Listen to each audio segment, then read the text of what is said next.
When luminaries from the U.S. Navy gathered at the Surface Navy Association Symposium in Washington, D.C. last week, they had a lot of big topics to tackle. Shipbuilding, the Golden Fleet, and the concept of keeping the sea service on a, quote, wartime footing were central topics of conversation. Navy Times reporter Riley Cedar was on the scene to provide updates. Here's some of what he found. Hi, this is Riley Cedar with Military Times. I'm here at the Surface Navy Association's 38th National Symposium. One of the themes that's been touched on this week is the concept of wartime footing, something that Navy Secretary John Phelan spoke about yesterday during his keynote address, which is essentially the idea that the U.S. Navy and the U.S. Maritime Industrial Base should be operating as though it's already in a war to basically prepare for an international armed conflict if there is to be one in the future. Today, CNO Admiral Daryl Cottle touched on that. Let me start with a simple statement. The United States Navy must operate on a wartime footing. A wartime footing means decisions are driven by combat effectiveness, not convenience, not comfort, and not process for process sake. It means speed matters more than bureaucratic perfection. It means we must accept prudent risks now so that we don't pay catastrophic risk later. And it means leaders at every level are empowered and expected to act with initiative, creativity, and urgency. We do this not because we want conflict, but because deterrence only works when it is unmistakably credible. And credibility is built on readiness, lethality, and the proven ability to fight and win at sea. The primary job of the Chief of Naval Operations is to organize, train, and equip a Navy that is fit for the needs of today and tomorrow's fleet commanders. That means the CNO needs a clear vision of what the Navy is designed for, how it deters conflict, and how it fights as a fleet when called to arms. The Navy warfighting concept gives us that vision with purpose. It tells commanders how we intend to fight, where we will accept risk and where we will not. It is not meant to sit on a shelf. It is meant to be executed by fleets, squadrons, and ships at sea. It should be alive and well in the minds and planning of all of our fleet commanders at every level. The central idea is expanded maritime maneuver, using the global maritime maneuver space across domains and time to gain and exploit sea control and impose sea denial. It leverages asymmetric options and non-traditional attack vectors to impose costs, deny objectives, and force adversaries back onto their feet. Practically, this means four things for the fleet. First, global maritime unity of effort. The next fight will not be neatly divided by combatant command boundaries. Naval forces must synchronize effects across a global maritime battle space, integrating actions across theaters to present a unified problem to the adversary. Second, seizing and maintaining the initiative. We're not waiting to absorb the first blow. We induce missteps, force reactions, and keep pressure on the spectrum of competition, crisis, and conflict. Third, asymmetric maritime operations.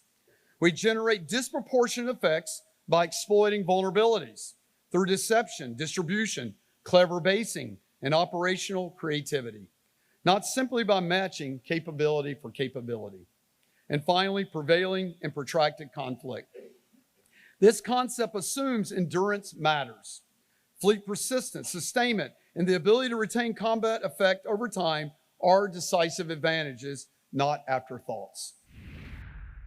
Topic of discussion that's been mentioned a lot here at the Surface Navy Association's 38th National Symposium is the Golden Fleet, recently announced by the Trump administration. Today, Chief of Naval Operations Admiral Daryl Cottle spoke about the timeline of that fleet, the cost of that fleet, and the intended purpose of that fleet for the future of the U.S. Navy. Within that Golden Fleet is the Trump battleship, something that Chief of Naval Operations Admiral Daryl Cottle gave details about, specifically noting that it is a non-nuclear battleship. As you heard yesterday from the Secretary, we are working to deliver the Golden Fleet. The fleet we build today that will serve our nation well into the future. The character of war in the 21st century is different and rapidly changing. This demands a fundamentally different force. The Golden Fleet Initiative marks a decisive shift in how we build, equip, and sustain our fleet to win across that spectrum of conflict. Far too long, we have relied on procuring a small number of exquisite assets and expecting them to do everything. That approach must evolve. The Golden Fleet will make critical industrial-based investments and deliver the largest fleet by tonnage in U.S. history, eclipsing even the fleets of World War II. This expansion will dramatically increase lethality by integrating manned and unmanned systems, exquisite and proliferated assets, and redefining how they're employed across the Navy and Marine Corps. The platform mix will balance capability against high and low, manned and unmanned, enabling modular, adaptive, and resilient force packages that can respond to multiple threats simultaneously. This is exactly aligned with the HEAD strategy. We're not replacing the current Navy with the Golden Fleet. The Golden Fleet is an and initiative, not an or wish list. Throughout the fall, the Secretary and I worked with the administration to develop new platforms with modern, threat-informed concepts of operations that will complement our current fleet and make it far more lethal going forward. You have seen these initiatives rolled out from the new battleship to the small surface combatant or frigate to the new medium landing ship. These platforms will join our other forces like our aircraft carriers, destroyers, submarines, and other amphibious ships. The battleship will anchor maritime fires and sea control in the most contested environments, massing durable combat power and absorbing punishment an adversary cannot match. The frigate will give us agile, distributed lethal surface combatants in volume, hunting, screening, escorting, and surging in ways that change the geometry of the fight. Together, they expand the maneuver space, complicate adversary targeting, and strengthen deterrence by making our lethality visible, credible, and undeniable. The Golden Fleet will give our combatant commanders and our president what they need for the fight of the future.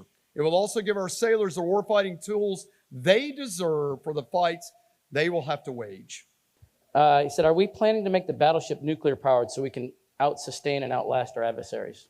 You know, the initial concept of the battleship, and first, I mean, battleship, that is so badass. I mean, it's like, I don't know, anyone against battleship? I mean, you know, so sometimes what happens, before I answer that, you know, when we say things, we just have biases, cognitive biases in our brain, and what comes to our brain is a thing that goes like, well, why is the Navy building that? Well, everything's an evolution, okay? We have naming conventions for these things. But imagine a ship that just brings all of the inability to target a ship with exquisite payload volume, okay, very fast, can get anywhere in the world, can command and control operations, multi-mission, and is going to fall under the same counter-targeting umbrella as everything else I've got to protect. But then this thing can really mass fires.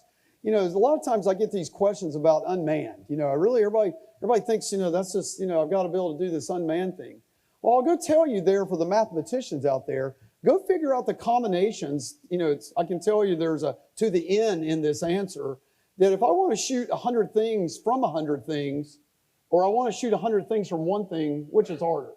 So where we look at survivability risk and maneuver risk, what I never hear the conversation is pulling it off risk. I've got to pull it off, okay? So there's an ability to how we actually fight from the sea that's got to be executed in practice. So that's why this idea of tailored forces and tailored assets and tailored offsets to enable the general purpose force like the battleship is so important, along with counter-targeting. But back to the question about nuclear power, we looked at that. You know, I think it's a logical question to think, hey, here's a big capital ship. It's going to be carrying a lot of load, you know, in places that we don't necessarily need striking force from an air wing as the large ship there that's in command of the flotilla, if you will. Wouldn't it be logical to be nuclear powered? And that brings a tail to the construction of that just really fell outside the scope of what we want to do on the speed to get this thing in the water. And what you trade off with persistency that only nuclear power can do is you end up having, you know, the ability to go produce that. It pushes the battleship into a time frame that just didn't meet the operational need of this ship.